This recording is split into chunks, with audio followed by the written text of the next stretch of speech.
What's going on, Aces? Welcome back to the channel. I hope that all of you are having an amazing weekend. So, the butler from Bravo TV's Real Housewives Ultimate Girls Trip has filed a lawsuit alleging SA. So, his name is Marco Vega, and he claims that Bravo turned a blind eye to Brandi Glanville's extreme behavior in order to boost ratings. And that's similar to, Bethany Frankel and her lawsuit, basically saying that they were, plied with alcohol, not enough food, not enough sleep. They weren't having their basic needs met. And then when they did have a complaint, that Bravo TV would just turn a blind eye.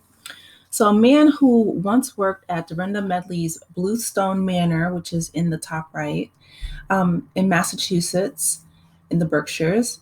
He's now suing Bravo and its affiliates for claims of alleged SA during filming of Real Housewives Ultimate Girls Trip. On Friday, Marco Vega's attorney at the Derek Smith, the law office PLLC, filed a lawsuit in the New York Supreme Court against Bravo and affiliates, including Warner Brothers Entertainment, NBC Universal Media, and Peacock TV LLC. According to Vega's lawsuit, he was hired as a butler for the second season of the Real Housewives spinoff, which took place in the Berkshires in 2021. So this is 2 years old. Okay, wow. The plaintiff alleged that during the taping of the show that he was SH and SA'd by Brandi Glanville. And I'll link this article so you guys can read it all through from People. And even though he alleged that he received this mistreatment from the reality TV stars, Brandi and Phaedra, he's not suing the reality star, 51 years old. Defendants had overwhelming prior notice of Ms. Glanville's prior deviant behavior in this area and her conduct, reads a complaint obtained by People. Attorneys also alleged that her extremely aggressive and offensive conduct was allowed, condoned, and even encouraged. So People.com was unable to immediately reach Bravo or the representatives for Brandi Glanville for comment. Vega's lawsuit added that the, quote, lasagna making, end quote, episode of Real Housewives Ultimate Girls Trip, that Glanville allegedly consumed alcohol, became intoxicated, and more brash, she was putting her hands on him where he did not want to be touched. After refusing several shots from Glanville, she allegedly ordered him to I'm sorry. Y'all, when I laugh, let me just a side note, because some of these things are so absurd, or it's like not even a nervous laughter, but I'm just laughing at some of the absurdities that are going on. She was just really inappropriate. That he was supposed to deliver himself to the other housewives. No, granted, this is a married man, okay? Revealing bottles of wine shaped like men's private areas that she had under the bed. See what I mean? Like, Brandi, what in the world? 51, come on. On another occasion during filming, Vega recalled that Jill Zarin was seemingly taken aback by the excessive amounts of bourbon being consumed. She says, quote, I mean, bourbon's a heavy-duty alcohol, something to be sipped and not guzzled. I'm a little afraid about what's to come, she said, according to the lawsuit. It was on the same evening that Vega alleged Phaedra Parks slapped him on his behind area, and he claimed that Glanville ripped the shirt off of him, exposing his bare chest and torso. Vega alleges that he wasn't the only one harassed by Brandi. Okay. Well, there is strength in numbers, so I'm sorry he went through that, but that'll help his, substantiate his case. The lawsuit claims that in season 2, episode 17, Glanville was, she was inappropriate, S.A. Or S.H. Adrienne Maloof by trying to make out with her without her consent. Wow. Glanville told Adrienne's husband, Paul, I tried to make out with your wife, but I don't think that she wanted me to. I wouldn't want you kissing my wife. Wow, that's what his response was. Like, what did she think that he was going to say? Vega's lawsuit states that he suffered from severe emotional distress as a direct result of what was allowed on set. He is suing for punitive damages, attorney's fees, costs, and disbursements of action. Good. You know what? I mean, I'm so tired of people feeling like they can put their hands on you when you know you haven't given consent, and this is across all genders, sexual orientations, just as a human being, right? This is all ages, races, etc.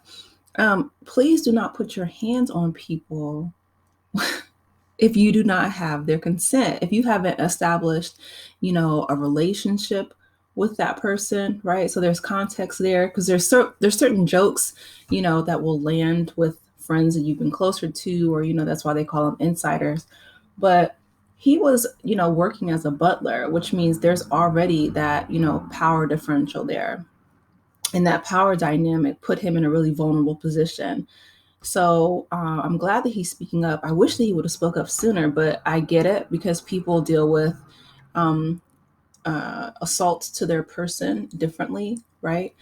So I read in another article, though, that he did, call his wife and tell her about the incident. So I'm hoping that she's supportive and she is, helping him through this, because a lot of people have been coming for Bravo lately, but I feel like it's long overdue, because they have, from what we can see on our, TV screens, whether it was, whatever franchise of the Housewives it is, they do seem to, supply them with large amounts of alcohol. They do seem to um, not allow them to have, like mental health professionals on set, or things that Bethany has brought up in her lawsuit, and Nene has also alleged in her previous lawsuit. I know they're going through a mediation right now, but perhaps he could reach out even to those ladies, right? And get some pointers there, because there is strength in numbers. I am glad that he's speaking out. I'm sorry that he went through that experience, because there's no excuse. Like Brandi, ripping the shirt off of somebody. This man is working, and I'm not even going to say he was working for them, but him being a butler, it was, that position. Um, it puts you in a very vulnerable place, like I remember even the earlier episodes or seasons of Below Deck, when that show. I don't know how much you guys watch that show. I used to a lot when Kate Chastain was on there with the captain. But some of these guests would come on there, and the things that they would ask, these people to do. And granted, they were young people and they were like pretty much on call 24/7. But it was just out of pocket. Like the harassment that they endured was unacceptable. Having the chef cook you, 3-course meals at like 2 or 3 in the morning because you don't want to take your butt to bed. And I get it, when you do pay for a yacht and things like that, you're supposed to, um, it's supposed to be like this lavish, all out thing. However, right, um, Cynthia Bailey, I remember her and her family, like her daughter Noelle and her friends went on there. And then I think Jamel Hill was actually on there. And the staff said that they were surprised at how, chill and just like accommodating Cynthia and Jamel and their friends were. This was 2 separate episodes, but I'm bringing this up because people have a preconceived, um, idea of what certain demographics are going to act like or do. When in fact, it was the opposite. I felt like the people who had the most money, the people who were the most, quote unquote, successful financially, were oftentimes like the raunchiest. They were like just the most outrageous. Their demands were really outrageous. And so, yeah, and they would like be putting their hands on the stewardesses and the deckhand workers and stuff like that. They're not there for that. They're not there to be touched without their consent. Similar to Marco Vega, I feel like Bravo does have a responsibility, allegedly. I'm not a lawyer, but but this TV network has been around for such a long time, and when you put people in in these positions, I don't want to say subservient positions, but when you put them in positions where they are in service, right, to your talent on set, it puts them in a very vulnerable, marginalized position. And just because he's, bringing you, food and drinks or whatever, doesn't give you the right to, rip the clothes off his body and, touch him in private areas where he does not want to be touched. Because one, he's married. Two, he doesn't know you. And three, it's illegal and out of pocket. And you would think the Phaedra would not. Where did she pass? Did she pass the bar between this and what happened with Candy on season 9? I'm like, Phaedra, girl, like you was representing Bobby Brown, so I'm like, I know you know the law. Come on. I need for folks to do better, but I want to hear from you. Let me know your thoughts in the comments section. I hope that he wins. I really do. Please be sure to like the video, subscribe if you haven't done so already, and I will talk with you later in the next video. Take care, aces. Bye.